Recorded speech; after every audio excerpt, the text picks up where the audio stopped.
while signing in to your account for Xbox Live. Please try again later. Okay, so this is an error I've been getting trying to get onto Fortnite on my Xbox, but this should work for PlayStation or whatever that you have.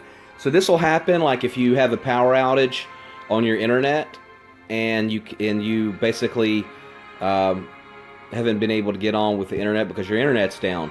Well, when you get your internet back up, you might get this error. So what you want to do is just completely restart your Xbox or your PlayStation. So I'm going to go ahead and restart console. And that should get us started back again. So that you're going to usually get that error. Now, if that's not the case, you might want to go back into your Wi-Fi settings or your network settings and make sure that you got the right network and it is connected directly to your the network that you're able to get on. All right, let me know if that works for you. Make sure you subscribe and talk to you later.